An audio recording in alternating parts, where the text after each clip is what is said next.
বিসমিল্লাহির রহমানির রহিম। আসসালামু আলাইকুম। আজ আমি আপনাদেরকে বানিয়ে দেখাবো 3টে ডিজাইনের ভাপা পিঠা। তো প্রথমে আমি এখানে নিয়েছি চাউলের গুঁড়ো। যার যেরকম প্রয়োজন সে ওরকমভাবে নেবেন। তো দিয়ে দিলাম পরিমাণ মতো লবণ। আর এখানে পানি অ্যাড করতে হবে অল্প অল্প করে অ্যাড করবেন আর অল্প অল্প করে মেখে নেবেন। তো এভাবে অল্প অল্প করে মেখে একটা ভাপা পিঠার ডো তৈরি করে নিতে হবে।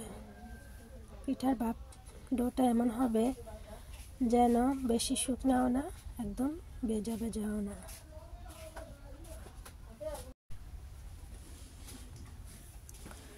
তো এইভাবে একটা ডো তৈরি করে নিতে হবে।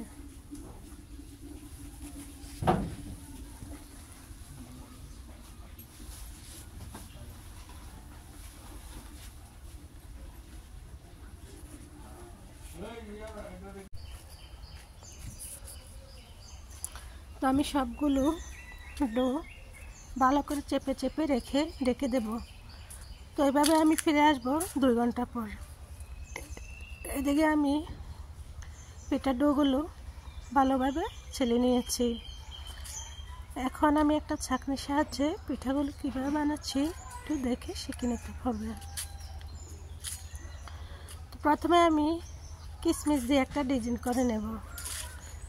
এটাকে বলা হয় শাহী ভাপা পিঠা।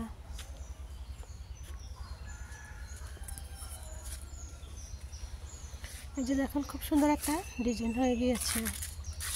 এই পিঠাগুলো দেখতে যতটা সুন্দর, খেতেও ততটাই টেস্টি।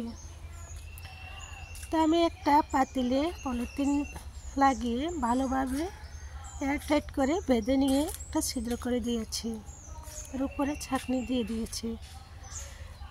উপরের ছাঁকনিটা আপনারা দিলেও ইচ্ছে, না দিলেও ইচ্ছে, সমস্যা নয়, একটা ছাঁকনি দিয়েও বানানো যায়। এখন আমি দ্বিতীয় ডিজাইনের পিঠাটা বানিয়ে নিচ্ছি। এই যে আমি ফ্রেশ নারিকেল আর গুড় ব্যবহার করেছি।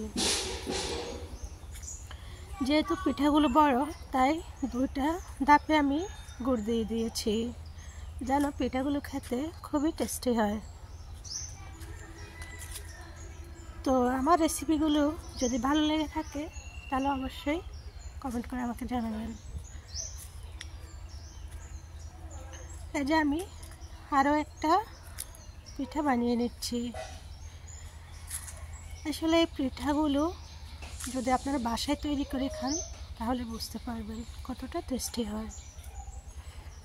আর যদি আমার পদ্ধতিতে পিঠাগুলো বানান তাহলে অনেক সহজ লাগবে।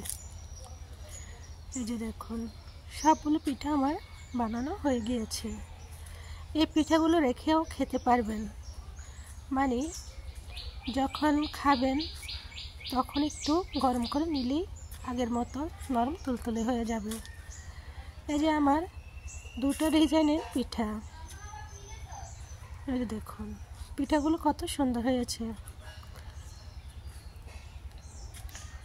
তো আমার পিঠাগুলো কেমন হয়েছে অবশ্যই আমাকে জানাবেন।